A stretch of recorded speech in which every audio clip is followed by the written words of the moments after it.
Se oye como fondo, ¿no? No, no se oye. No, no se oye nada. Bueno, nada Ah, muy más bien, porque que avisa la ya no grabación. está. Buenos días a todos y todos. Bienvenidos a la sesión. Se fue Carlos, creo, ¿no? A ver si ahorita se reconecta. Eh, ahí está.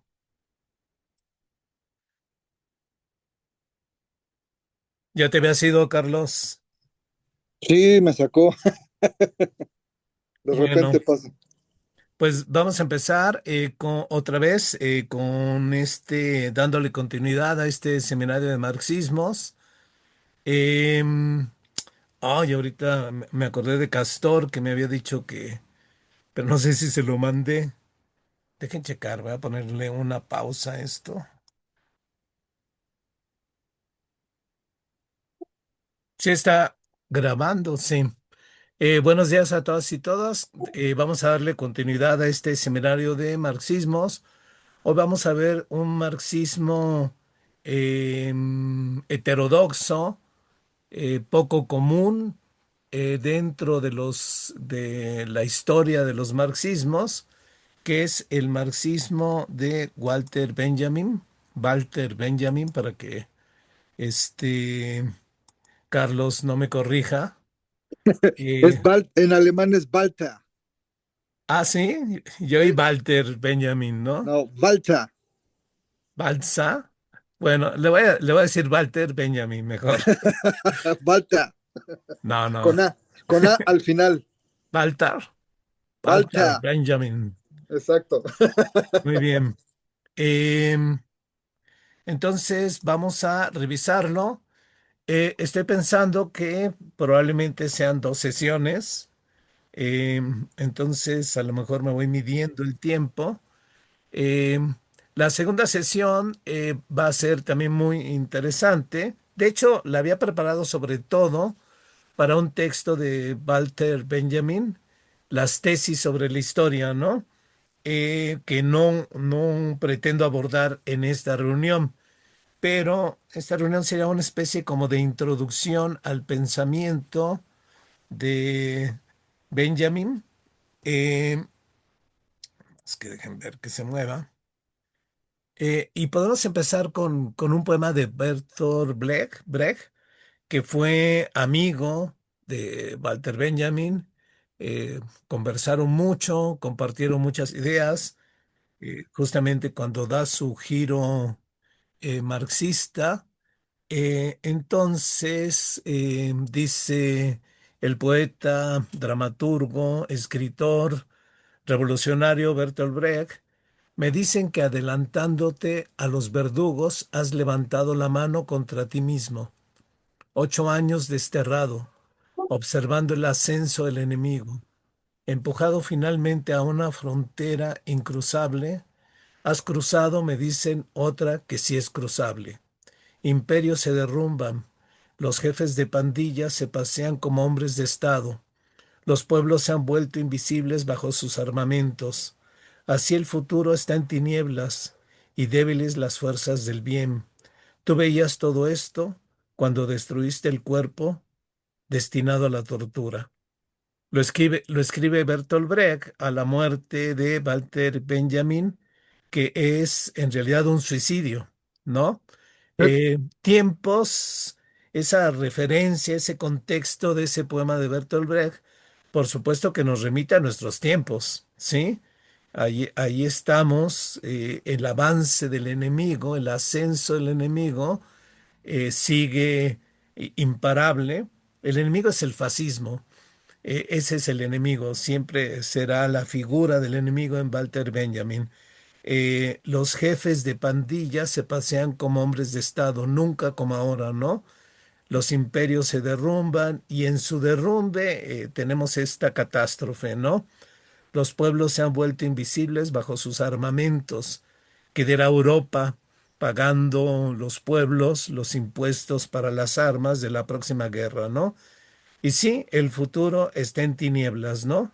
Y Walter Benjamin, de alguna manera, es un profeta podríamos decir su marxismo es profético, porque lo que pretende es justamente eso, poner en una disposición que pueda profetizar el futuro. Él nació en Berlín, Alemania. Es parte de una familia de judíos asimilados, comerciantes y ricos, de modo que él vive en un barrio burgués en Berlín y pasa bien su infancia, como tiene por ahí un relato sobre su infancia. Vive su juventud en la República de Weimar, eh, esta república que nace, por cierto, del impacto de la Revolución Rusa, la Revolución Alemana que tira la monarquía, y vienen los socialdemócratas en esta disputa por el poder, donde los que ganan el poder matan a los que intentan la revolución, los espartaquistas de Rosa Luxemburgo, ¿no? Luxemburgo. Cuya historia también ya por ahí vimos, ¿no? Él crece en esta república y se integra a un movimiento juvenil y estudiantil de aquellos años, ¿no? Un movimiento que pretende ser renovador de la vida cultural, como cumpliendo la tarea de toda juventud, ¿no? La tarea de toda juventud, cuando la cumple, es la regeneración de la vida cultural. Él está ahí, después va a romper con ese movimiento estudiantil cuando lo ve muy entusiasta con los nacionalismos de su época. Y va a tener una ruptura muy radical con todos esos compañeros, aunque ahí va a conocer a uno que va a ser una influencia y alguien que lo va a acompañar toda su vida, que es un pensador judío, Gershom Scholem, que lo va a iniciar justamente en el pensamiento judío, ¿no? Y va a ser una influencia que va a quedar para toda su vida. Pero también se vuelve estudioso, ¿no? Estudia historia, literatura, filosofía, le gusta estudiar y ahí va conociendo a los grandes intelectuales de su época. Va a ser amigo de Ernst Bloch, con el cual va a tener algunos viajes. En algún viaje con Italia, va a conocer a uno de sus amores, una marxista, que lo va a convertir en el marxismo, ¿no? Pero también conoce a los fundadores, los principales representantes de la Escuela de Frankfurt, particularmente muy ligado con Adorno, aunque también Horkheimer lo lee, se cartean, pero tiene un vínculo muy especial y polémico con Adorno. Adorno recibe la influencia de Benjamin, ¿no? En realidad Benjamin no forma parte de la Escuela de Frankfurt, no forma parte incluso de su proyecto, ¿no? Él tiene su propio camino que vamos a examinar. Cuando tiene su conversión marxista, se acerca al marxismo, pero no al marxismo vulgar, al marxismo simplificado que va a rechazar, que ya tenía en su propia formación previa una cultura para rechazar su positivismo, su evolucionismo, su fe en el progreso. Él va a entrar al marxismo a través de esa obra luminosa que es Historia y Conciencia de Clase, ¿no? Que alguna vez también aquí revisamos. Y también va a leer a otros autores, ¿no? Karl Korsch, por ejemplo, ¿no?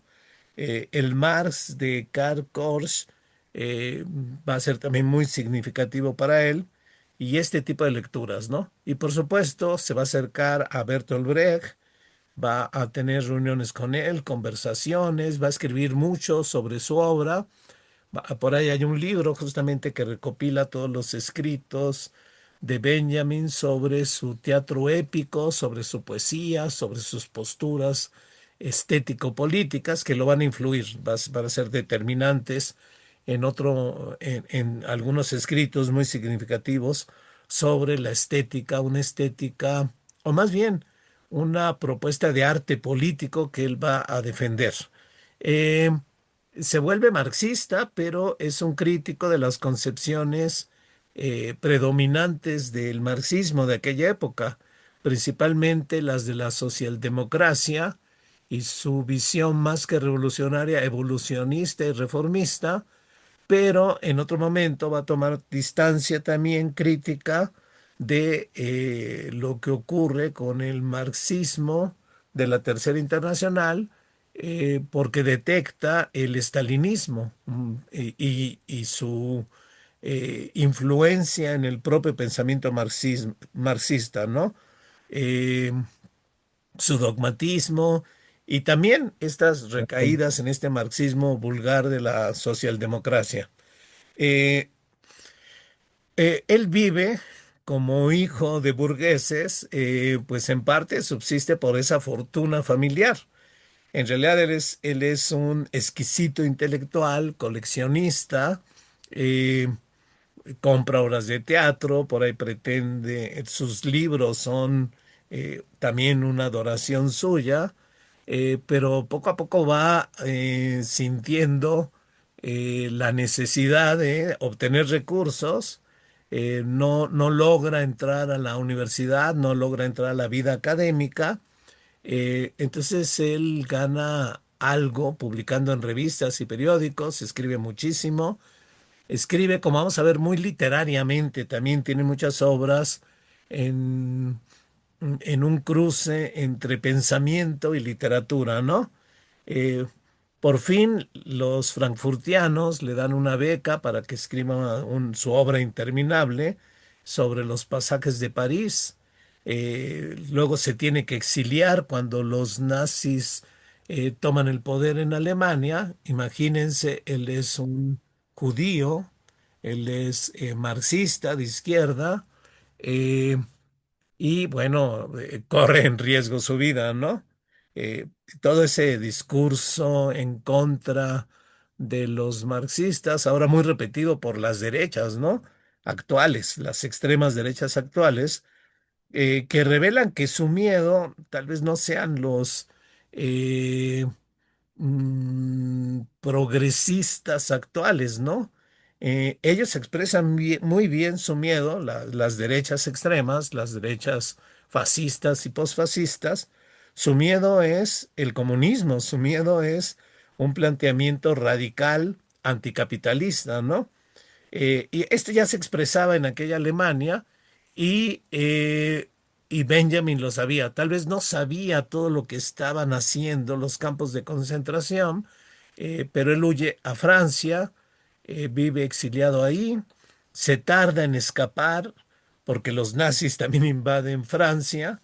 Él se tarda, preocupado por su situación económica, por la situación de eh, su amada, que por cierto además está en Rusia, en fin, por su situación económica, se tarda en salir y cuando lo intenta ya es algo muy peligroso y complicado, de modo que fue detenido en la frontera en 1940. Él sabe que lo van a devolver a la Alemania nazi, donde probablemente lo matan, lo mandan a un campo de concentración, donde también lo matan, y entonces decide tomar una alta dosis de morfina y suicidarse, ¿no?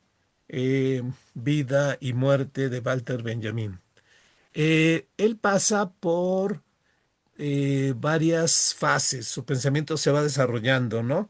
Y seguramente se hubiera seguido desarrollando de haber seguido vivo, pero cada fase de su pensamiento deja constancia con muchos escritos, con potentes pensamientos, y podríamos distinguir, digamos, cuatro fases, ¿no? Una primer fase en el movimiento estudiantil. Él participa en el movimiento, en la organización, de hecho llega a ser algún líder en este movimiento estudiantil que plantea esta renovación espiritual, cultural, desde la universidad. Y hay una serie de escritos muy iluminadores, donde por cierto ya está esta cuestión teológica, eh, digamos, y espiritual en sus propios textos, ¿no? Es como parte de su reflexión que nunca va a abandonar, ¿no? La necesidad de una renovación espiritual de la vida, todavía con este debate con la teología. ya con la influencia de Scholem, muy abiertamente una teología, pero una teología judía del Mesías, ¿no? Eh, que se va a afirmar en sus últimos escritos, ¿no? Hay una buena recopilación de estos escritos en un libro que se llama justamente así, La metafísica de la juventud, ¿no? Entonces son escritos muy brillantes de un muy joven Walter Benjamin, ¿no? Y ya en esa etapa hay un texto muy breve, pero muy significativo, un fragmento político-teológico donde aparece el Mesías, pero el Mesías ya tiene una significación política. La redención se está conectando con la idea de revolución. Ya muy tempranamente esto ya está eh, como una parte, como una pieza importante en su pensamiento. Pero luego está su vida académica y ante el dominio en las escuelas alemanas del neocantismo, él hace la crítica a estas corrientes dominantes desde el romanticismo. Eh, el romanticismo es también importantísima de su pensamiento y va a escribir obras académicas también muy significativas.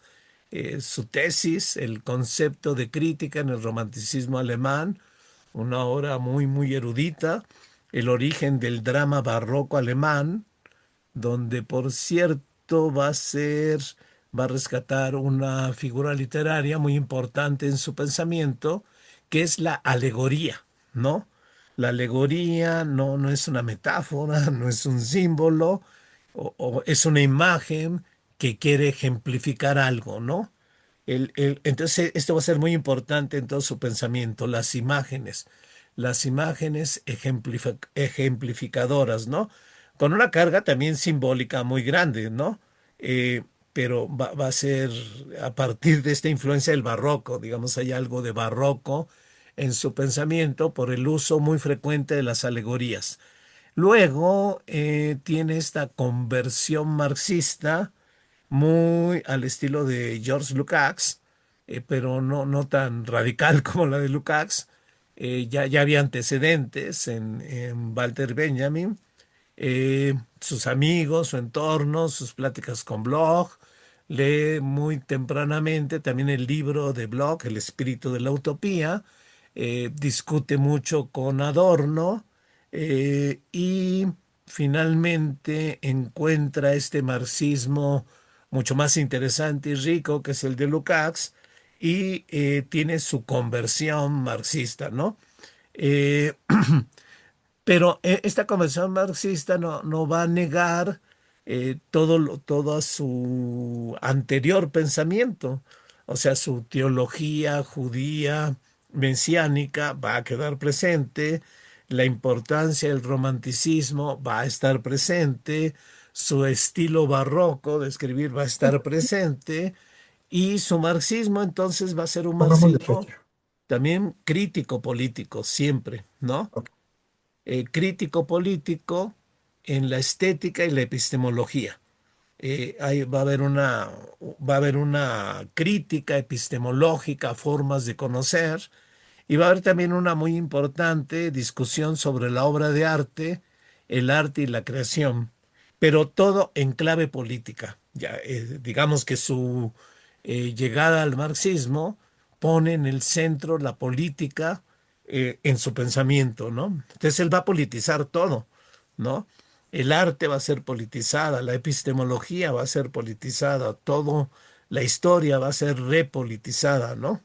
Entonces, igualmente, su crítica histórica y política no es una revisión académica, es una revisión comprometida. Podríamos decir que esas tesis sobre la historia, su testamento político intelectual, que es un manuscrito inacabado, así le puso el propio Adorno, ¿no? Las tesis sobre la historia. Así se refería también un poco Walter Benjamin cuando hablaba de ellas, ¿no? Cuando las refiere. Él la está pensando, por cierto, como una introducción a lo que quería que fuera su obra principal, que son los pasajes de París, donde quiere retratar el capitalismo, pero bien pudiéramos llamarle a esas tesis tesis para la reconstrucción del materialismo histórico, porque en el fondo eso es lo que pretende, ¿no? No está hablando con cualquier concepción de la historia. Él está hablando desde el materialismo histórico, desde el marxismo, que quiere reconstruir, ¿no? Entonces, él atraviesa estas fases, Pues, pero justamente por esta riqueza intelectual, cultural de Walter Benjamin, y también por su obra, porque su obra es fragmentaria, aunque tiene esos grandes estudios académicos. eh, Su obra posterior siempre es fragmentaria, exploratoria. De hecho, él va a aceptar la idea de un conocimiento fragmentario, la idea de las constelaciones, que luego Adorno va a retomar por ahí, en realidad está en Walter Benjamin, en su propio proyecto, ¿no? Pero además es una obra hermética, o sea, no es fácil de leer, hay que descifrarla. Eh, Hay que detenerse, pensar qué quiere decir con esta frase y apenas estoy en una frase y me falta leer más, pero sí, nos obliga a detenernos, a entenderlo. Luego lo entendemos leyendo otra frase posterior que nos va iluminando lo que había dicho antes, ¿no? Pero por otro lado suena un poco anacrónico estas referencias a lo mesiánico, estas referencias a elementos teológicos, pero teológicos mesiánicos, ¿no? Y al mismo tiempo muy actual, al mismo tiempo parece que está hablándonos del presente, como nadie quizás lo hizo desde el marxismo, ¿no? Esa visión del ángel nuevo en en sus tesis sobre la historia. Es una visión deslumbrante, es el ángel que mira hacia atrás, arrastrado por el viento del progreso, pero ve hacia atrás, no ve hacia adelante, ¿no? No se atreve a ver el futuro y tal vez no, o tal vez quiere detenerse porque tiene las alas extendidas, pero ¿qué es lo que ve? La acumulación de ruinas, ¿no? O sea, lo que ve es esta acumulación de ruinas. Cada vez que veo las ruinas de Gaza en Palestina, eh, siento la mirada de ese ángel de Walter Benjamin, ¿no? Eh, Todas esas ruinas que se van acumulando y van creciendo, ¿no? Entonces es una obra en realidad profética. Eh, Tiene este don el propio Walter Benjamin, ¿no? Eh, Michael Logui, andaba leyendo a Dussel, por cierto. Michael Levy, dice, me corrige Dussel, ¿no? ¿Cómo ves, Carlos? Michael Levy. Eh, si algo así es, le vi, le vi. sí, La sí, O con diéresis en alemán se pronuncia O, la sí, pero, W, pero al parecer, pero él nació eh, en Brasil, y exacto, es judío, y entonces, ya cambia la eh, pronunciación. Michael Levy, ¿no? Así Sí, dice más Dussel, bien ¿no? Mijael con J, Hay pero el bueno, propio Dussel duda, dice Micael o Michel, como sea, pero Levi. Bueno, él, nuestro querido, que nos ha inspirado mucho en este seminario, ya vayan preparando algo para él para hacerle su homenaje. Bueno, él tiene un libro fantástico que es casi la vértebra de esta exposición, que es Aviso de Incendio. Él mismo, es un libro muy interesante, chéquenlo, por favor, ahí podrán encontrar todo esto. Y él mismo dice, bueno, ¿cómo lo ubicamos, no? ¿Es crítico literario? Sí, es un magnífico crítico literario. Por cierto, también traductor de Proust, por ejemplo, Marcel Proust, eh, crítico literario de escritores románticos, de Baudelaire, de surrealistas, de Kafka, filósofo, claro, siempre está este fondo de pensamiento, historiador de la cultura, teólogo. filósofo del arte o de la historia, ¿no? Eh, y lo han desgarrado en realidad, ¿no? Hay de pronto este escritor marginal, perdido en la historia, cuyas obras prácticamente estaban condenadas a desaparecer, lo rescata Adorno y también lo interpreta Adorno a su modo, polemizando con él, pero en ese rescate de la obra de Walter Benjamin, poco a poco, lentamente, publicando cada vez más sus obras, de pronto, hace unos 20 años, se vuelve una moda intelectual, ¿no? Está prácticamente en todas las academias, ¿no? Algunos como crítico literario, algunos como filósofo del arte, historiador de la cultura, pero luego se pierde su dimensión política, ¿no? En todo caso, Lowey, le seguiré diciendo Lowey, dice, Walter Benjamin es un crítico revolucionario de la filosofía del progreso. Él muere en los 40 y su crítica al progreso está desde los 30, ¿no? Entonces, ahí vean lo visionario, ¿no? Criticando el progreso económico, criticando este progreso económico insustentable ecológicamente que nos lleva al colapso ecosocial, ¿no? Entonces, ya desde aquellos años veía el riesgo del progreso, ¿no? Esas ruinas que se levantan, que ve el ángel de la historia, son las ruinas que deja el viento, el progreso que está arrastrando ese ángel, ¿no? También es entonces un adversario marxista del progresismo, ¿no? Hay muchos, conozco algunos camaradas, excamaradas, muy críticos del progresismo político, pero en el fondo son progresistas en lo económico, o sea, no han asumido ni asimilado lo que implica una crítica al progresismo. El progresismo en este sentido profundo de Walter Benjamin, ¿no? O en el sentido profundo del propio proyecto ecosocialista, por ejemplo, ¿no? Es un nostálgico del pasado.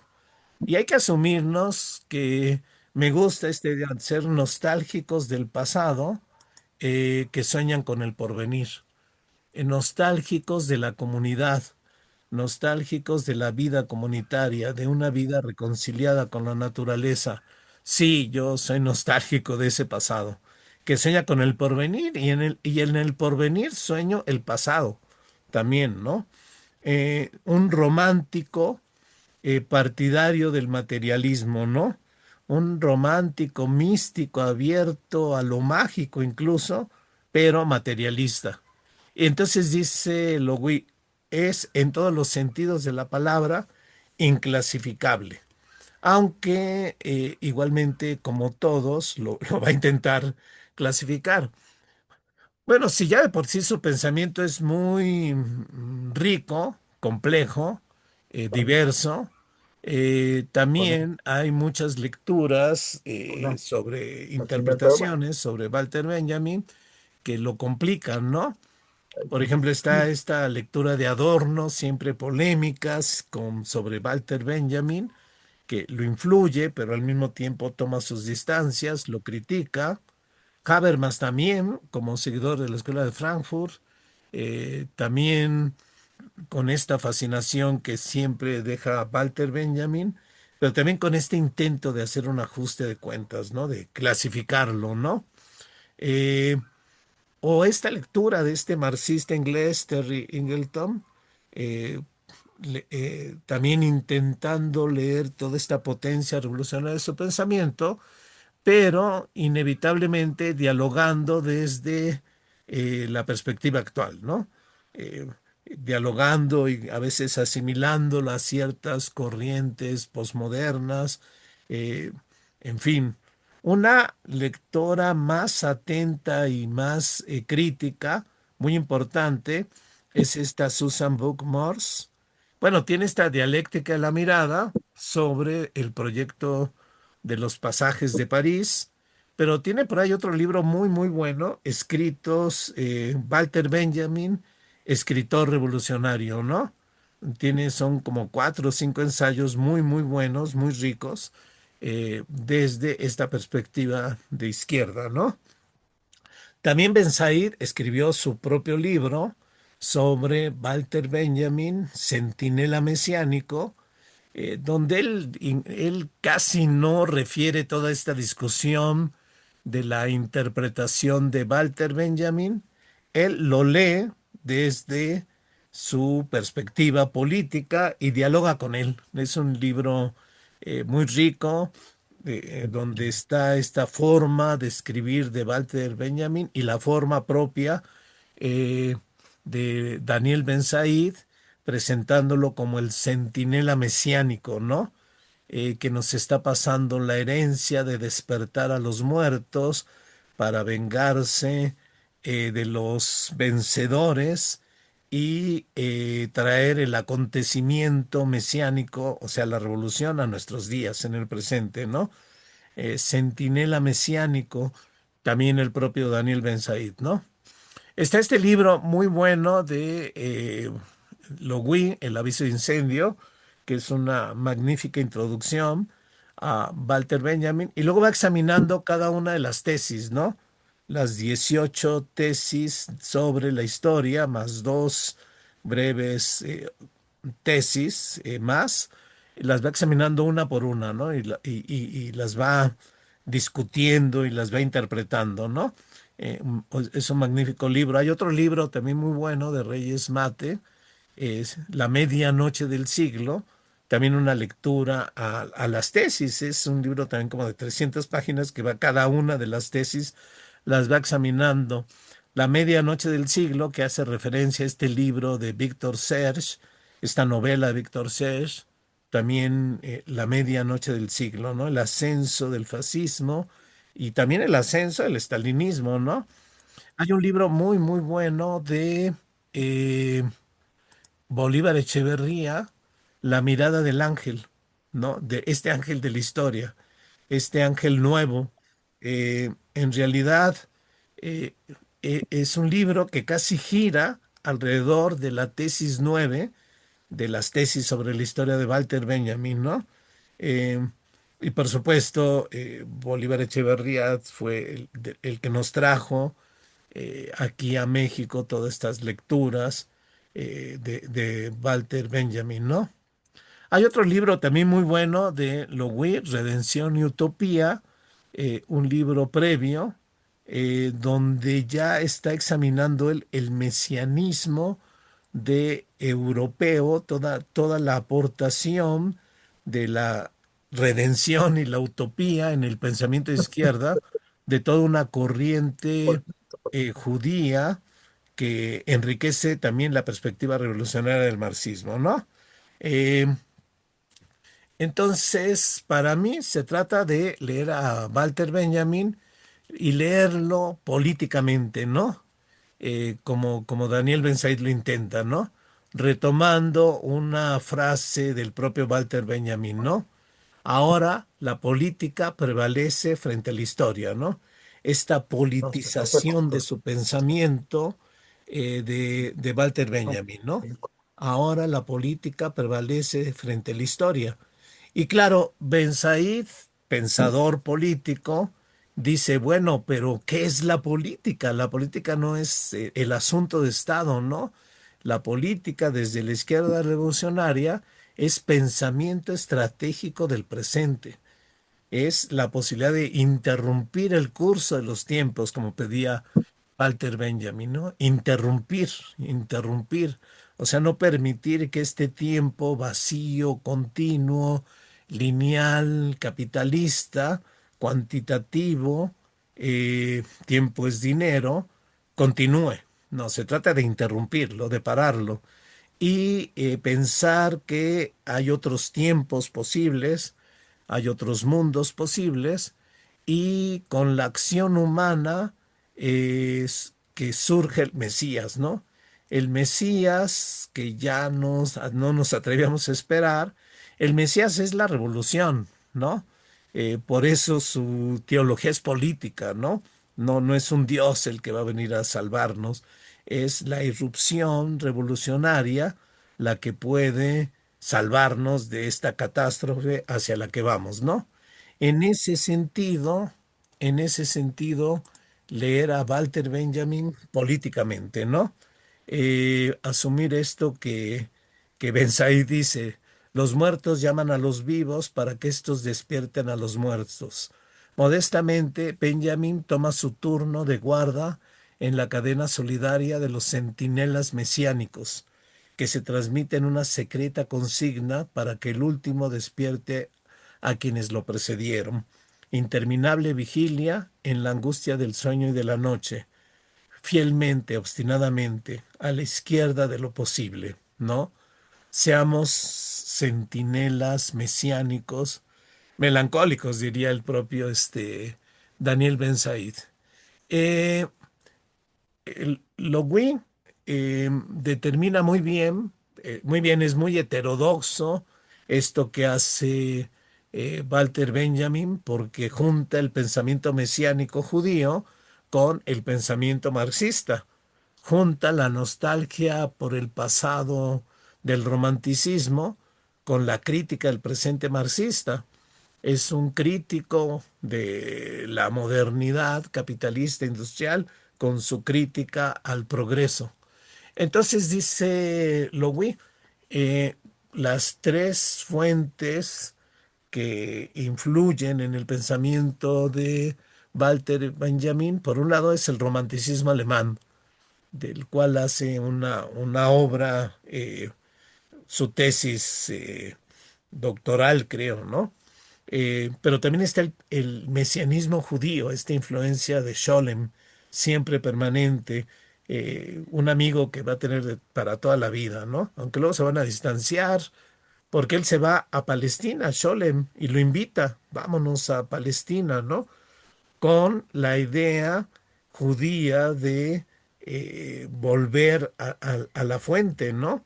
Eh, lo duda mucho Walter Benjamin, pero su acercamiento y su viraje al marxismo le va a impedir justamente irse a Palestina. Eh, por lo contrario, hace un viaje a Moscú, ¿no? Con Asia Lascia, con su eh, amada, y tiene un viaje a Moscú en vez de irse a Palestina, ¿no? Porque su otra influencia determinante es el marxismo. Eh, entonces, digamos que no hace una síntesis porque pues, no son coherentes, ¿no?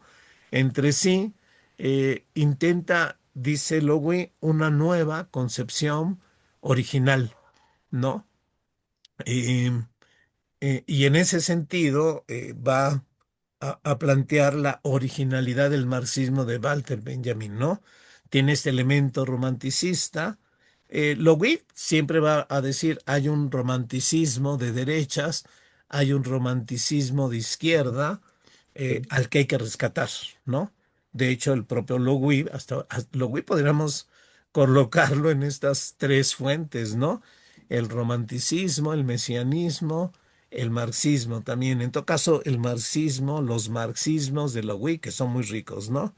Eh, por ejemplo, cuando Benjamin habla de filosofía de la historia, él no está pensando en un sistema filosófico. Por eso sus tesis no son un sistema, ¿no? Sus 18 tesis son,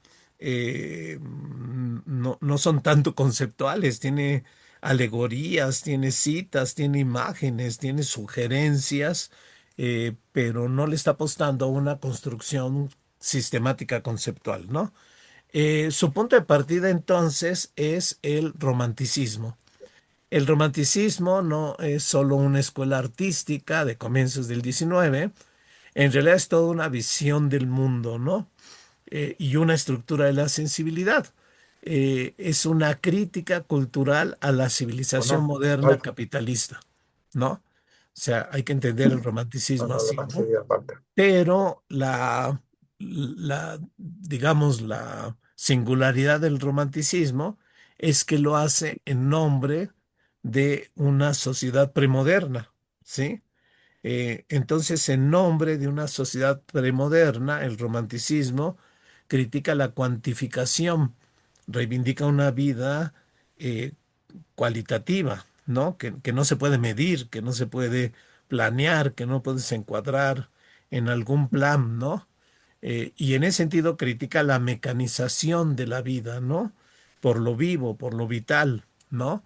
Está en contra de la disolución de la comunidad, ¿no? También este romanticismo muy crítico de estos individualismos competitivos que prevalecen, ¿no? Apela a ese pasado comunitario, ¿no? Y en ese sentido, como lo podemos ver en esta idea de romanticismo, que es la del propio Lowey, siempre está colocado entre la reacción y la revolución. Con estos mismos elementos puedes irte a la derecha, pero con estos mismos elementos puedes irte a la izquierda. Pues Walter Benjamin se va a la izquierda, ¿no? Entonces, por supuesto, lee a los románticos, Schlegel, Novalis, Hoffman, Baudelaire, los surrealistas, ¿no? Los lee en esta clave crítica a la propia modernidad, ¿no? No los lee académicamente. Yo creo que Walter Benjamin era incapaz de leer a alguien con distancia, ¿no? Él los llevaba al presente, llevar el pasado al presente, esa es casi una consigna de él, ¿no? Eh, y sobre todo fulguraciones del pasado que puedan irrumpir en el presente. Eh, en ese sentido, uno de los primeros textos de Walter Benjamin, muy joven, es Romanticismo. Y él está hablando de un nuevo romanticismo como arte, como conocimiento, como praxis para renovar el mundo.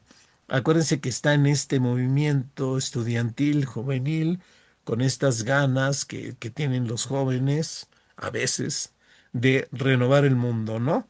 Bueno, cuando son jóvenes, esa es la definición de juventud para mí, estas ganas de renovar el mundo, de regenerarlo, de cumplir esta tarea juvenil que tienen todos los nuevos que llegan y van ocupando su lugar en el mundo, ¿no?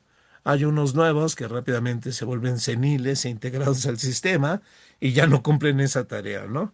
Más bien el mundo los degenera, ¿no? Como está ocurriendo. Eh, y tiene diálogos en esos libros, también tiene formas muy novedosas de escribir, por ejemplo, diálogos, ¿no? Hay un diálogo donde están discutiendo sobre la religiosidad del presente, ¿no? Fíjense, la necesidad de una nueva religión ligada a un nuevo socialismo a partir de la crítica romántica, porque los seres humanos se han convertido en máquinas de trabajo, ¿no? Por la marcha del progreso. En ese sentido, está conectándose, sin haber leído El Capital, está conectándose con esta muy profunda crítica que hace Marx, porque esta es la crítica de la dialéctica de la enajenación que ya vimos, ya revisamos cuando estábamos revisando El Capital, ¿no?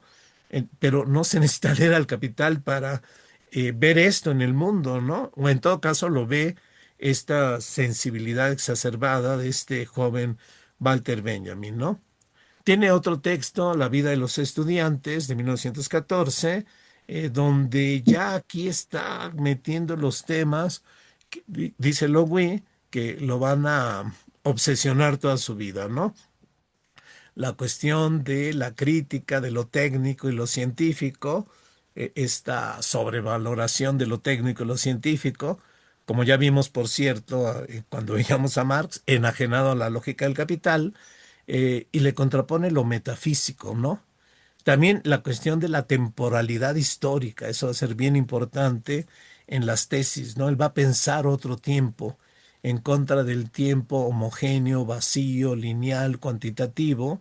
Él va a pensar un tiempo heterogéneo, pleno, cualitativo, donde el pasado puede irrumpir en el presente para cambiar el futuro, ¿no? Y colocado ya en contra del progreso, ¿no? Entonces, de alguna manera, ya Walter Benjamin en estas obras, su romanticismo, es un romanticismo de izquierda, que por cierto también es una coincidencia que tiene con Lukács y Bloch, ¿no? Y ellos, Lukács y Bloch, tienen ahí su discusión, creo que por ahí la vimos, ¿no? Cuando veíamos a Bloch, como decía, Lukács renegó de su pasado romántico, su ligazón con el romanticismo, ¿no? Eh, y yo no, va a decir Bloch. Yo nunca lo voy a negar porque este espíritu utopía siempre está alimentado por este marxismo cálido, ¿no? Que decía Bloch, alimentado por el romanticismo. Entonces, también en Walter Benjamin se va cumpliendo un poco este pasaje, ¿no? Este tránsito hacia un romanticismo de izquierda, ¿no? Pero ya está contaminado por la mística judía, ¿no? Sholom lo influye, se pone a leer, se compenetra, hace suyo mucho este pensamiento mesiánico y ya está de alguna manera ligándose, mezclándose con el romanticismo. En el concepto de crítica del arte en el romanticismo alemán, él va a estar planteando la reivindicación del romanticismo, pero al mismo tiempo un romanticismo mesiánico. Pero ya está de alguna manera en los románticos, ¿no? El deseo revolucionario de realizar el reino de Dios es el inicio de la historia moderna, porque la idea es que el reino de Dios no está en el más allá, está en el acá, y es una tarea de la modernidad. Y lo dice Friedrich Schlegel, un romántico alemán, ¿no? Entonces ya está esta fusión entre un romanticismo de izquierda, o en todo caso antimoderno y anticapitalista en cierto sentido, fusionado con el mesianismo, ¿no? Ya opone el tiempo infinito cualitativo este mesianismo romántico al tiempo vacío de la ideología del progreso. Incluso ya plantea la importancia de las imágenes utópicas, ¿no? No tanto la cuestión conceptual, porque el advenimiento del Mesías, de la revolución, no se puede predecir y mucho menos conceptualizar, ¿no? Va a irrumpir. Entonces necesitamos imágenes, imágenes dialécticas, ¿no? Está también su muy breve fragmento teológico político, donde es una reflexión sobre el Mesías, ¿no? Uno diría, bueno, una lectura teológica judía, ¿no?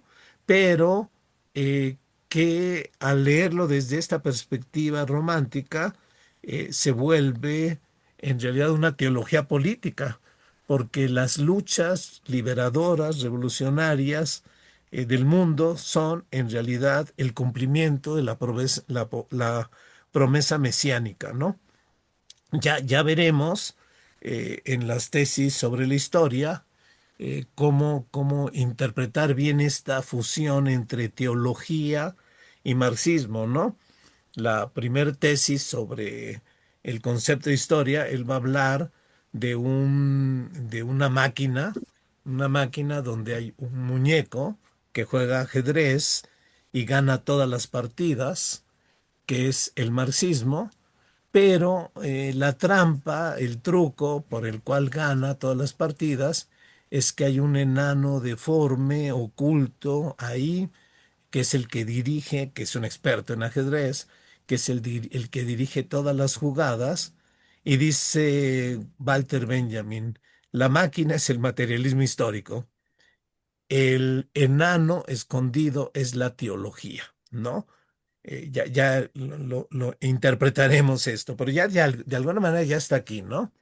Bueno, llega él al marxismo justamente de la mano de una marxista que conoce, una revolucionaria, comprometida, por cierto, con el teatro, que se va que está haciendo su trabajo cultural en Rusia, la conoce en Italia, en Capri, por cierto, viajando con Bloch.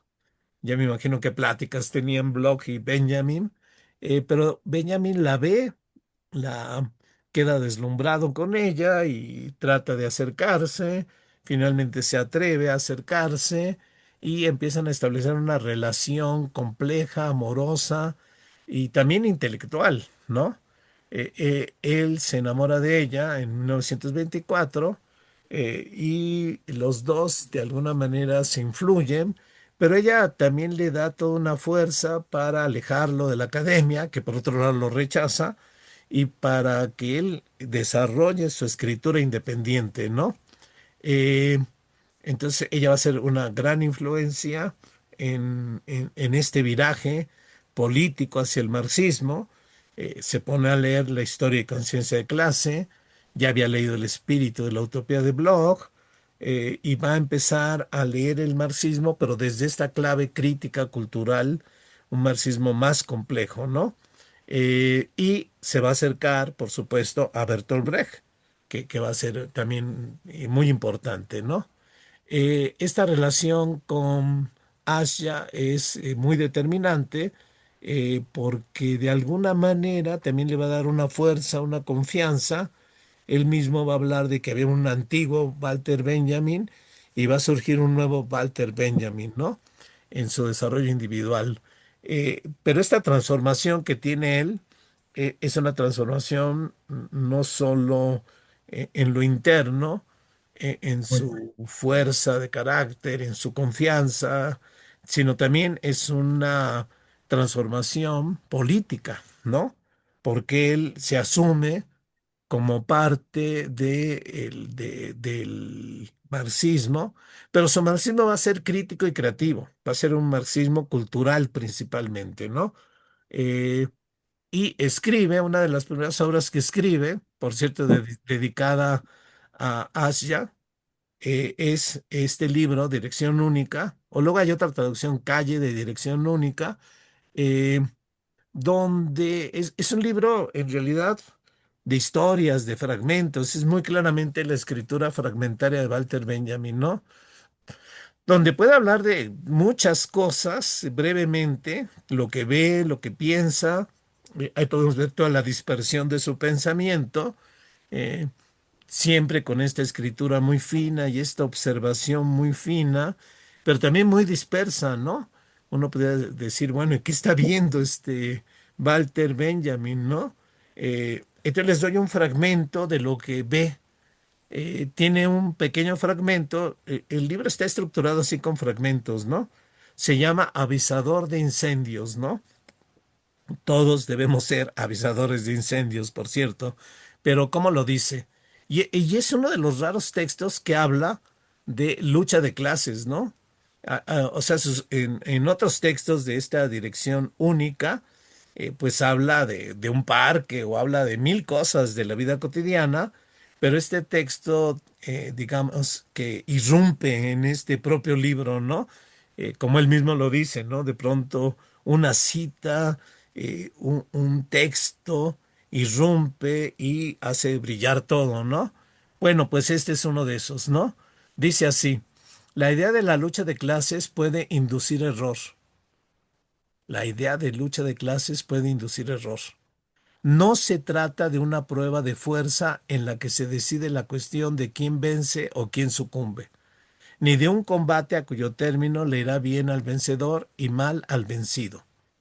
Pensar así es disimular los hechos bajo un tinte romántico, pues, ya salga vencedora o sucumba en el combate, la burguesía está condenada a perecer por las contradicciones internas que en el curso de su evolución habrán de resultarle fatales. O sea, en esta lucha, la burguesía está condenada, ¿no? O sea, no se trata de que a ver quién gana ahora y quién pierde después, ¿no? La pregunta es únicamente si perecerá por sí misma o a manos del proletariado, el asunto de la revolución. Su respuesta decidirá sobre la pervivencia o el final de una evolución cultural de 3 milenios. La historia nada sabe de la mala infinitud contenida en la imagen de estos dos luchadores eternamente en pugna. ¿Sí? La historia está por encima de esta lucha, ¿no? El verdadero político solo calcula plazos. Y si la abolición de la burguesía no llega a consumarse antes de un momento casi calculable de la evolución técnica y económica, señalado por la inflación y la guerra química, y ahora por el colapso ecosocial, diríamos, ¿no? Todo estará perdido. Y si la abolición de la burguesía no llega a consumarse antes de un momento casi calculable, eh, todo estará perdido. Casi calculable para su colapso. Es preciso cortar la mecha encendida antes de que la chispa llegue a la dinamita. La intervención, el riesgo y el ritmo del político son cuestiones técnicas, no caballerescas, ¿no? O sea, avisador de incendios, ¿no? Eh, el hundimiento del capitalismo es el colapso de la propia civilización humana, ¿no? Eso es lo que nos está planteando eh, Walter Benjamin. Entonces, y aparte, esta es una manera de escribir, él así escribe, ¿no? Eh, y este es un momento, ¿no? De esta evolución de su desarrollo, ¿no? De Walter Benjamin. Déjeme ver porque como ahorita me... Eh, luego escribe, digamos, él sigue pensando, ¿no? Sigue desarrollando su pensamiento eh, en esta perspectiva crítica y creativa de un marxismo cultural, ¿no?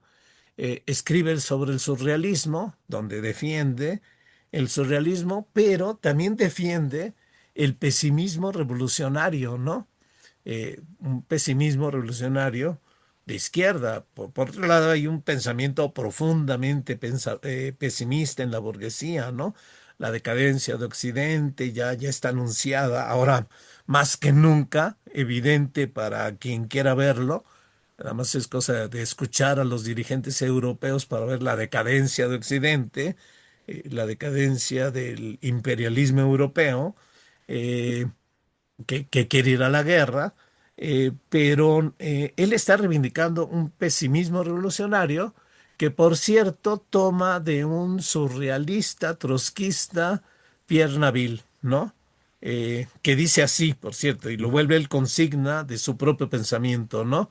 Dice Naville, influyendo a Walter Benjamin, ¿no? Pesimismo en toda la línea.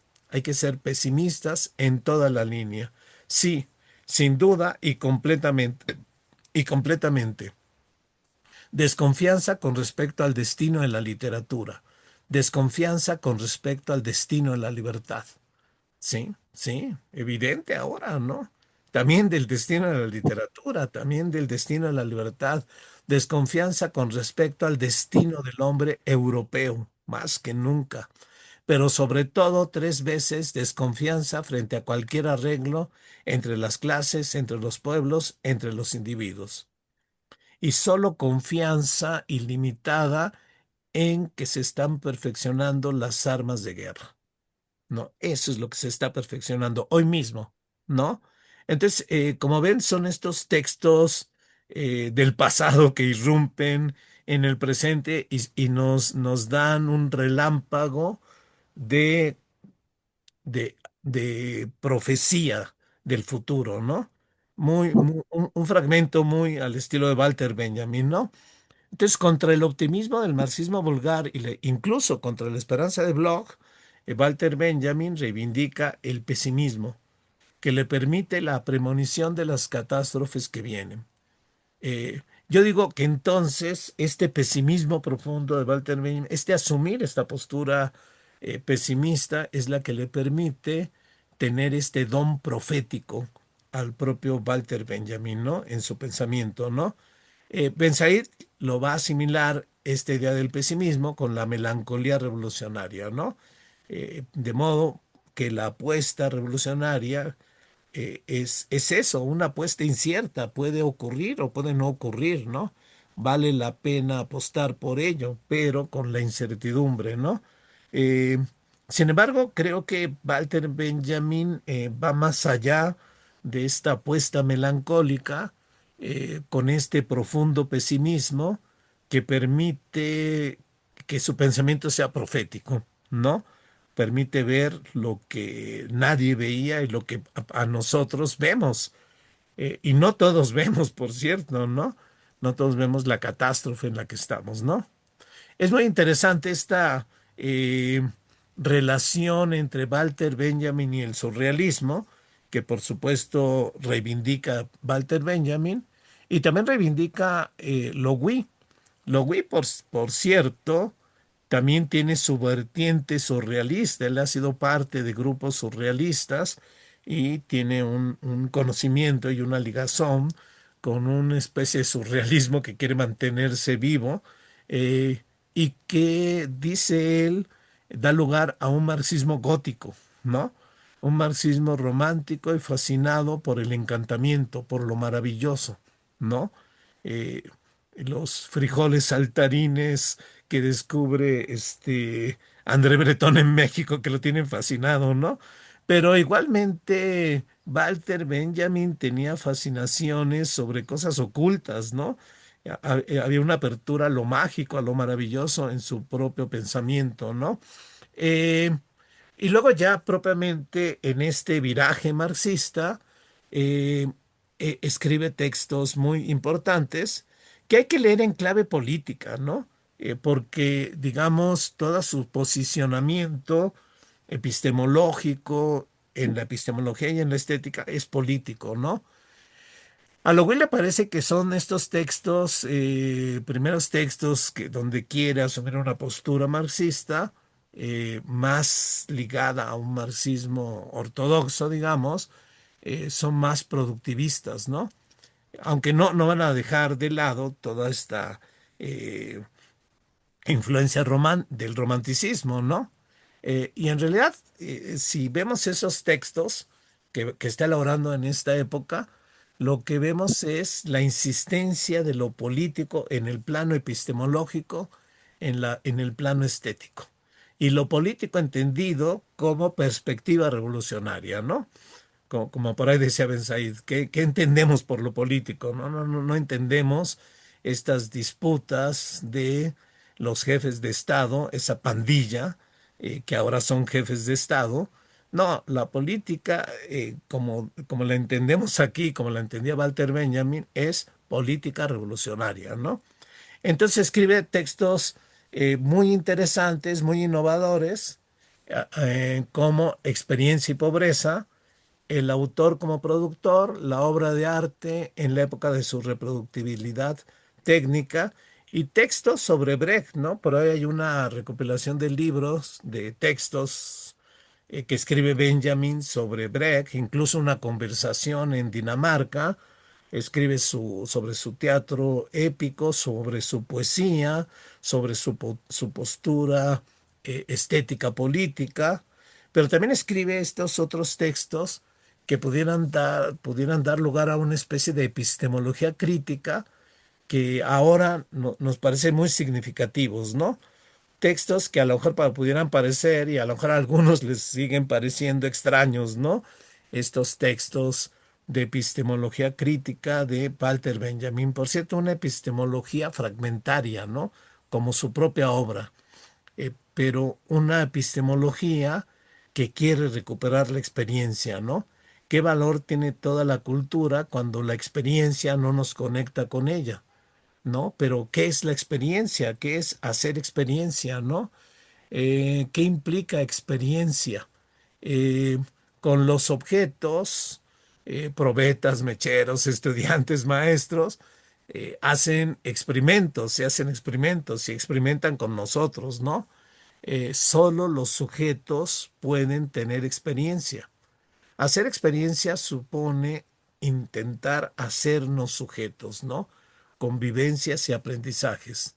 La experiencia es eso que nos pasa, ¿no? Eso que me pasa. A ver, eso que me pasa.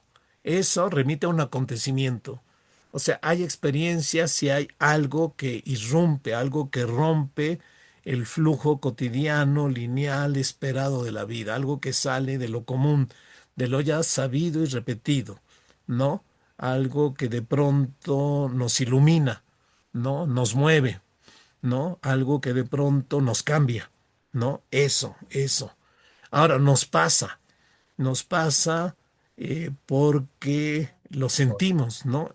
Es subjetivo, es una vivencia además que nos expone, nos deja vulnerables, porque es exterior, pero lo estamos viviendo interiormente, ¿no?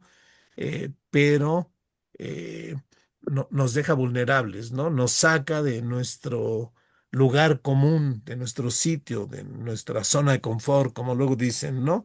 Eso que fue una experiencia, fue una plática, fue un libro, fue un amor, fue una lucha, fue una indagación, fue una comunidad.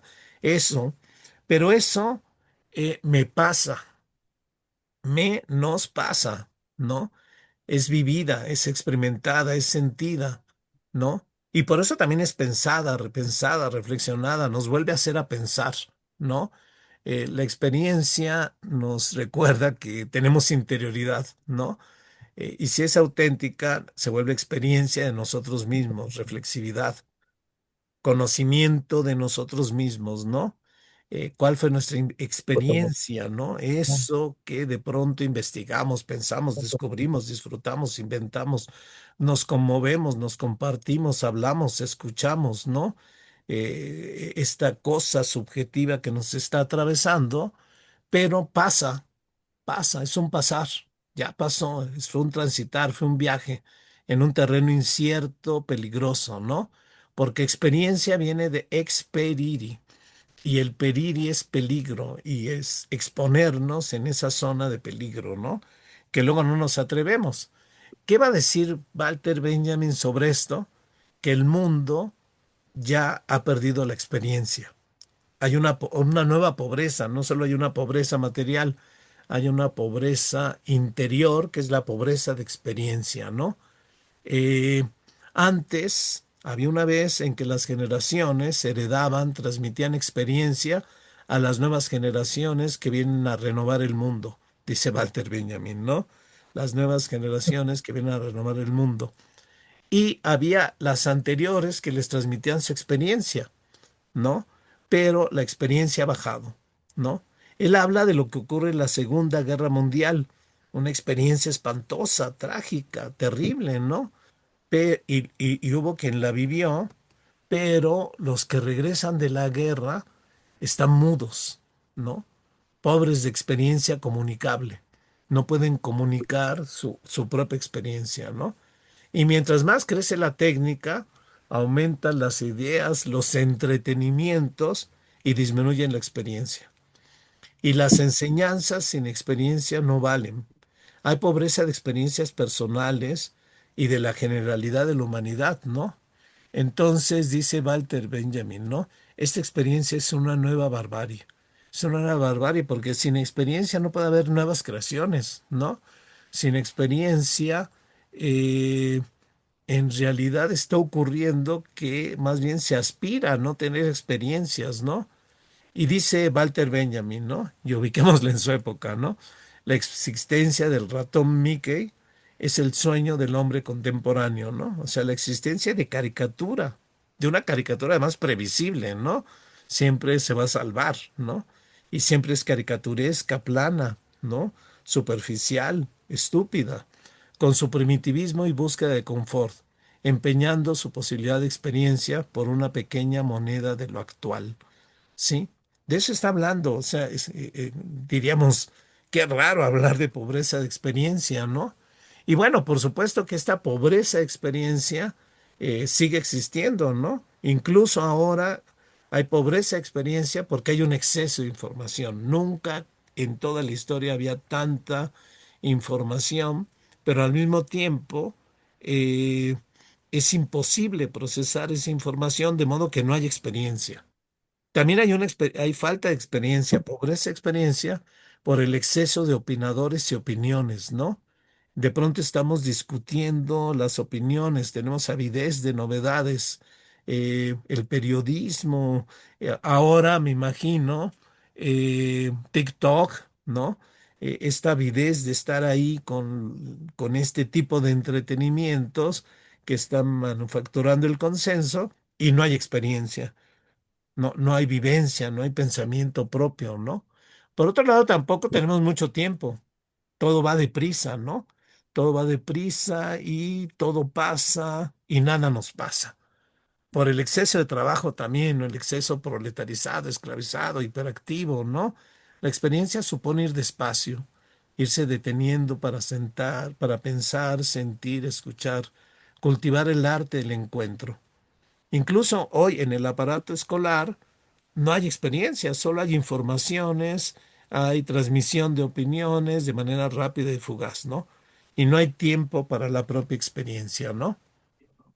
Giorgio Agamben que es, en alguna medida agarra muchas intuiciones de Walter Benjamin, las desarrolla, y aparte él con su formación teológica, pero también podríamos decir un teólogo de izquierda, ¿no? Otro raro, ya no tan raro porque tiene su antecedente en Walter Benjamin. Él habla también de esta destrucción de la experiencia, ¿no? Él ya no habla de la pobreza de la experiencia, la experiencia se está destruyendo, ¿no? Y dice, no se necesita una guerra para ello, ¿no? La pacífica vida urbana, esa pacífica vida urbana, que ya no es tan pacífica, destruye las experiencias, ¿no? Porque no hay autoridad que garantice experiencias, ¿no? No hay autoridad de la que genere nuevas máximas y proverbios que luego son concentrados de sabiduría, ¿no? Incluso los viajes turísticos ya no son experiencias, se va a centros donde se evita que se tenga contacto con la realidad, ¿no? No vayas a tener una experiencia, ¿no? Entonces, la propia ciencia antepone el experimento para destruir la experiencia, ¿no? Se valoran las verdades de la razón y no la experiencia. Eh, el pensamiento y no la experiencia, ¿no?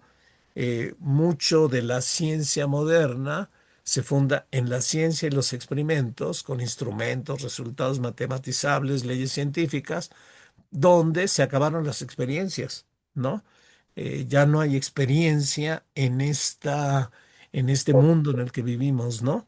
Eh, y habría que buscar justamente la experiencia y no solo tenerla, hay que darle palabra a la experiencia, ¿no?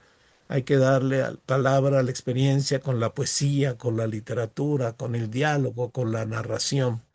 Entonces, y también Lowy tiene por ahí un texto sobre el narrador, donde va a plantear también la crisis de la narración, ¿no? Pero él quiere la experiencia, Walter Benjamin, y por eso podemos hablar del paciente, ¿no? El paciente es una manera de tener experiencia, ¿no? Por cierto, él paseaba mucho. Me imagino que lentamente y observando las cosas y perdiéndose y extraviándose, ¿no? Porque cuando estás paseando ponemos atención, memoria, significación, estamos soñando, imaginando, ¿no? Y entonces se mezcla el pasado, el presente y el futuro, que es algo que clave en el pensamiento de Walter Benjamin, y construimos la experiencia, ¿no?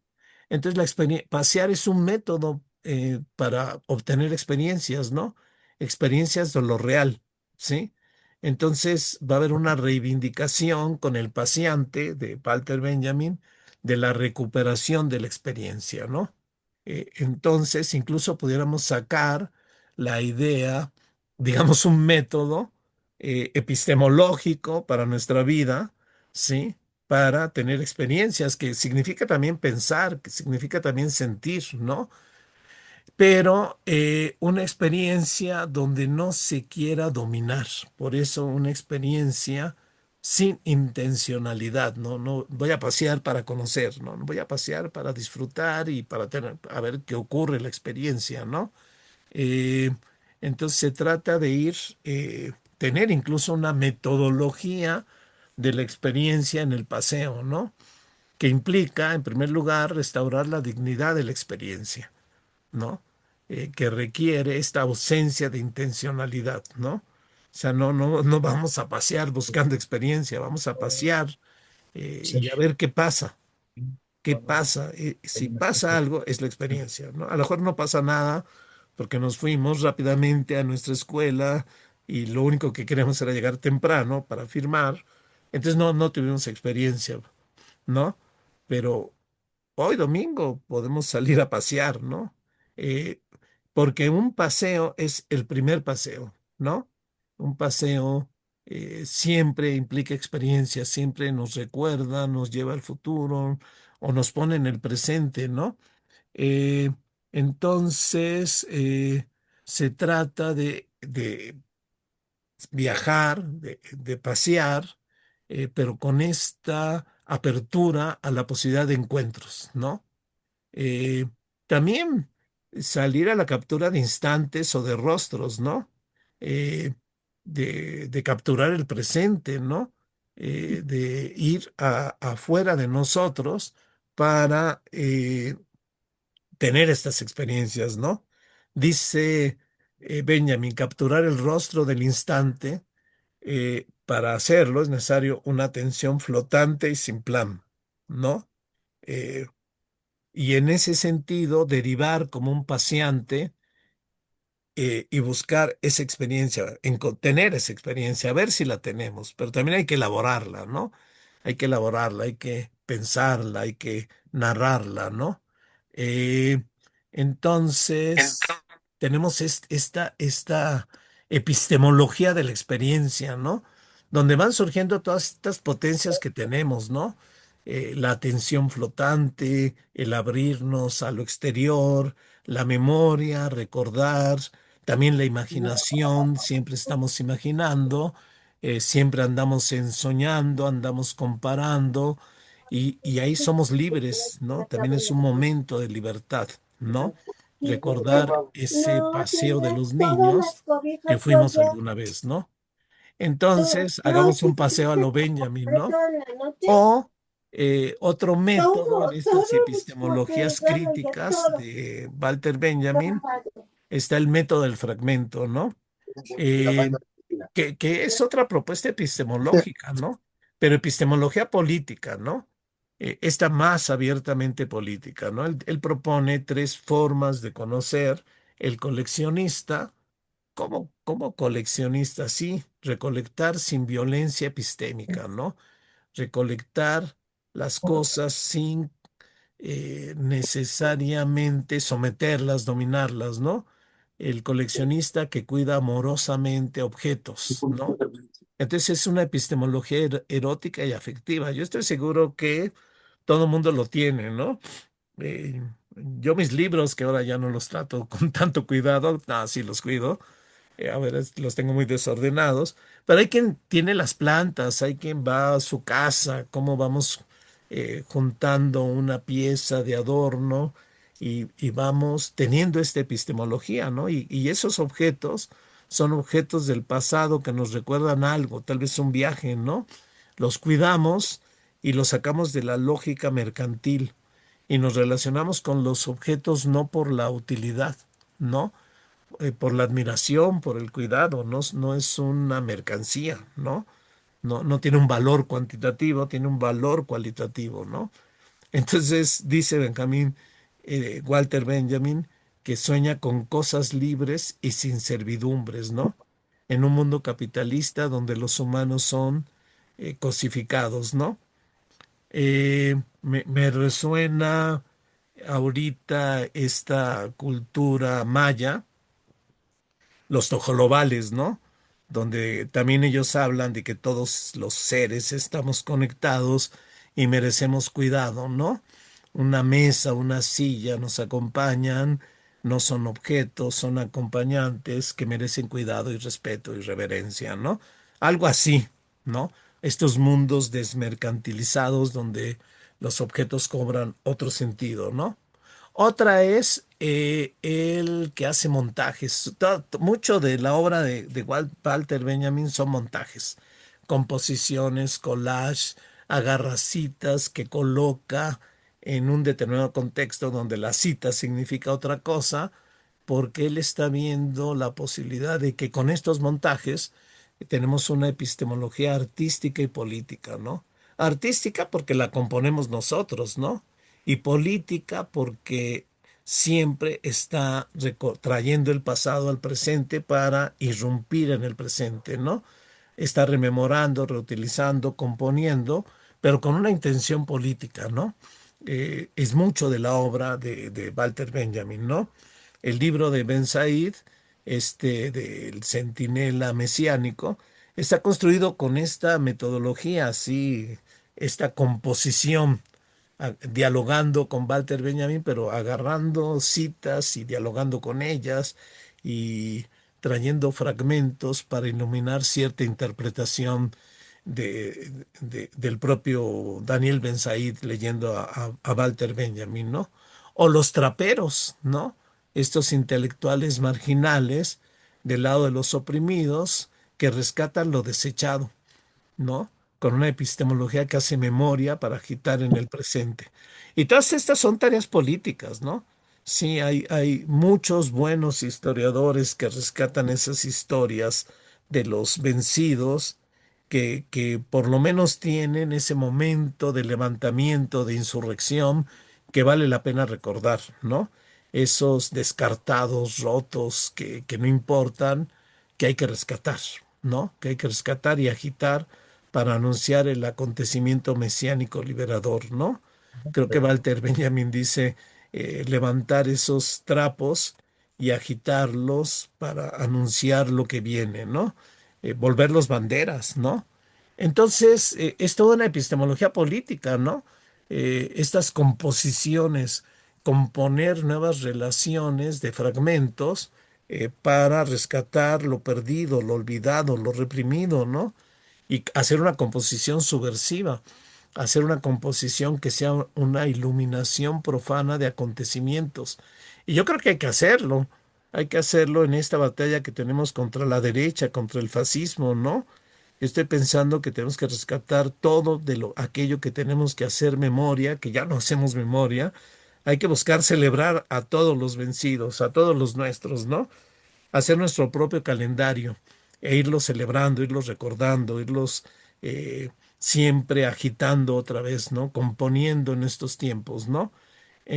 Porque se trata de que se irrumpan, que asalten, ¿no? Que vayan resumiendo ellos las tensiones de esta época y que nos den estas iluminaciones profanas, como dice Walter Benjamin, ¿no?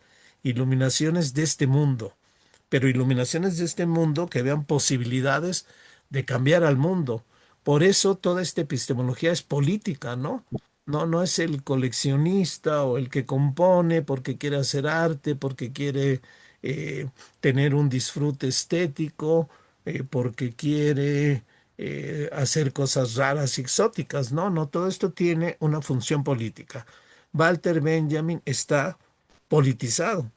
Entonces, toda esta, y por cierto, aquí hay toda una serie de propuestas, también estéticas, artísticas, que van a hacer también, él va a hacer también toda una serie de propuestas, ¿no?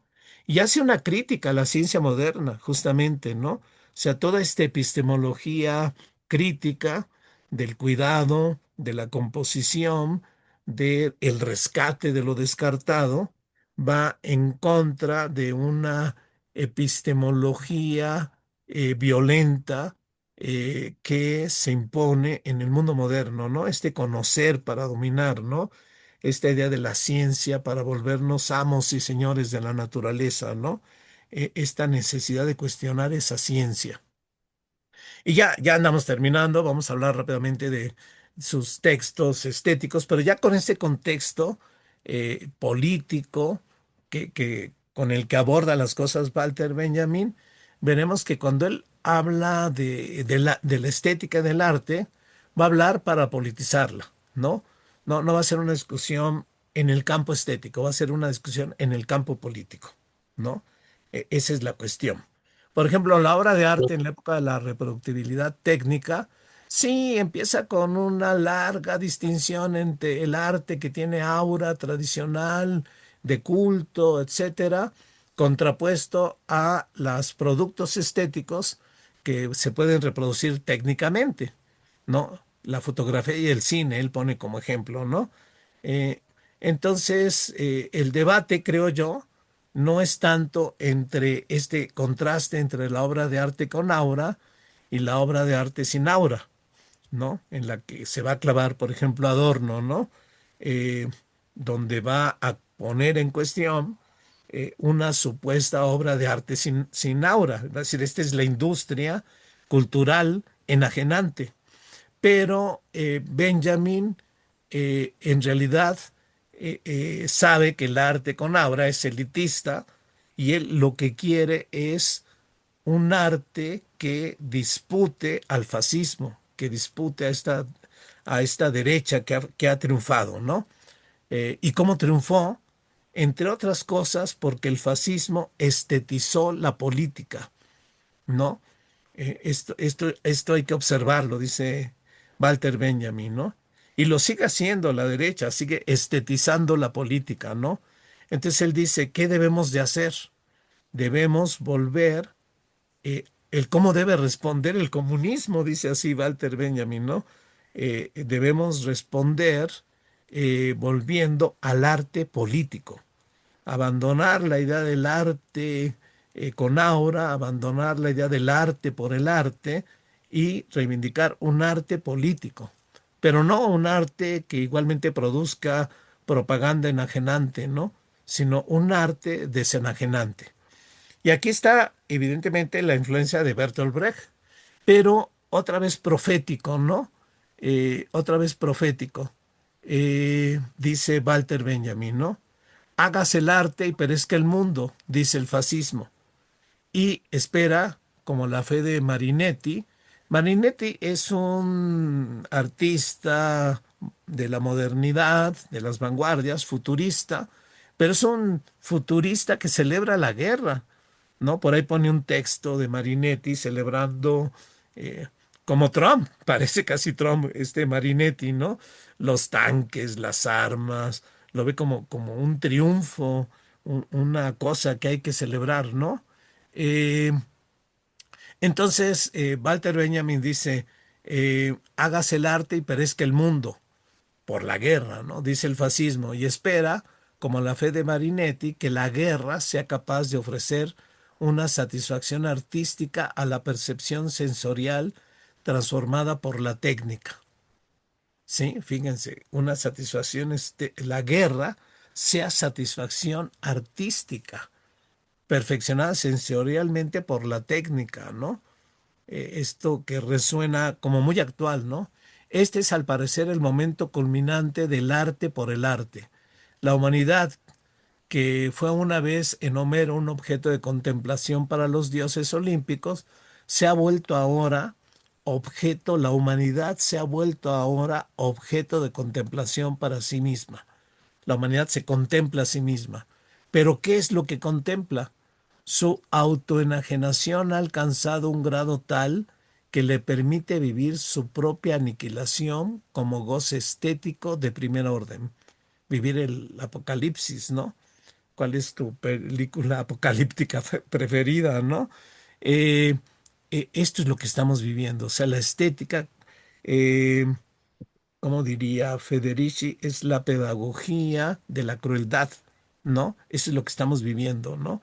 El goce estético del aniquilamiento de la propia humanidad, ¿sí? Y dice, de eso trata la estetización de la política, ¿no? Y por eso este texto a mí me parece profético, está hablando de los tiempos actuales, ¿no? El comunismo le responde con la politización del arte, tarea revolucionaria, ¿no? La politización del arte. Y luego él avanza un poco con esta idea de la politización del arte, el arte como productor, ahí puse como reproductor, no es el arte como productor, ¿no? Él dice hay que plantearse el papel del artista en este contexto, contexto político y técnico, ¿no? Contexto de la victoria del fascismo, ¿no? Ya no se trata de que el arte exprese ideas políticamente correctas, ¿no? Está muy bien lo que escribes, lo que dices, pero nadie te escucha, sino de transformar las condiciones de producción de la cultura. Esa es la lucha, ¿no? Y los medios técnicos actuales, él está hablando del periódico y el radio, ahora imagínense Internet, ¿no? Los medios actuales permiten la democratización y la producción colectiva, de modo que los receptores también sean productores. El autor como productor puede ser y debe ser colectivo, ¿no? Y en este sentido, eh, tiene que producir un nuevo arte político, ¿no? Un nuevo arte político, pedagógico, pero que al mismo tiempo sea desenajenante, ¿no? Tenga esta fuerza creativa que pueda incidir y que nos dé además elementos para transformar y razones para transformar al mundo, ¿no? Entonces ahí está también la presencia de Bertolt Brecht, la influencia de Bertolt Brecht, que como les decía, ahí están jugando los dos ajedrez, ¿no? ¿Quién ganará? Eh, no sé, yo le apuesto a Walter Benjamin, ¿no? Pero Brecht también era todo un potente pensador que lo influye. y tienen este libro muy interesante de Benjamin. Yo lo siento muy subordinado a la personalidad de Bertolt Brecht, ¿no? Eh, pero es su ideal del arte político, ¿no? Y en efecto, habría que hasta rescatar a Bertolt Brecht, las obras de Bertolt Brecht, la poesía de Bertolt Brecht.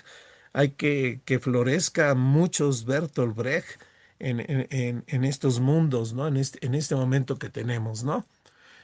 Va a escribir sobre Baudelaire, va a volverse a conectar con su fuente romántica, eh, y va a romper radicalmente con la idea del progreso, pero ahora lo va a enfocar, la idea del progreso, la crítica al progreso, la va a enfocar en una crítica a la socialdemocracia, ¿no?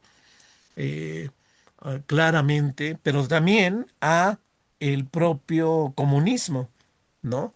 Va a tener su crítica con el propio stalinismo, Walter Benjamin, y entonces su marxismo ya es un marxismo, de por sí es un marxismo renovador, un marxismo político, pero es un marxismo político que incluso se acerca a las posturas de Trotsky. eh, y esto significa un marxismo que tiene autonomía con el estalinismo, ¿no? Eh, Se interesa por Trotsky, eh, de alguna manera va a asumir la crítica de Trotsky en contra del estalinismo, eh, y en este sentido, aunque luego diga que no entendía qué estaba pasando, sí hay un distanciamiento con esa forma eh, deformada del comunismo que es el propio stalinismo, ¿no? Entonces su pensamiento va evolucionando, ha regresado a Baudelaire, ¿no? Eh, Ha renovado el marxismo, y dice Lewin, ¿no? De la obra de Walter Benjamin. Puede considerarse una especie de aviso de incendio. Toda su obra es un aviso de incendio. Y ya vimos qué entiende él por avisadores de incendio, ¿no? Una especie de aviso de incendio dirigido a sus contemporáneos, pero también a nosotros. O sea, ese aviso de incendio nos llega a nosotros, ¿no? Una campana que toca a rebato y trata de llamar la atención sobre los peligros inmanentes que la amenazan y las nuevas catástrofes que se perfilan en su horizonte. Por ese incendio, hay que volvernos avisadores de incendios, ¿no? Hay que tocar esa campana, advirtiendo el peligro de lo que viene, ¿no? Y las tesis de filosofía de la historia, como le ponen unos, las tesis sobre el concepto de historia, yo le pondría las tesis para la reconstrucción del materialismo histórico, eh, van justamente a sintetizar todo esto, ¿no? Entonces ya veremos en estas tesis sobre la historia, de Walter Benjamin, cómo va a aparecer un muñeco que juega al ajedrez y gana. El truco es este enano que está ahí, no sé si lo están viendo, pero ahí se ve en los de arriba, el enano, ¿no? Ese es el materialismo histórico, mecánico, y ese es el enano teológico que se requiere, ¿no? Vamos a ver también al ángel de la historia, que por cierto no es ese, ¿no? Ese ángel de la historia es una visión profética que alcanza a ver Walter Benjamin, que por ahí va a decir Bolívar Echeverría, no, no, es que este no es el cuadro, este es el de Klee, el que dice que es el ángel de la historia, ¿no? Pues véanlo, está simpático, está bonito.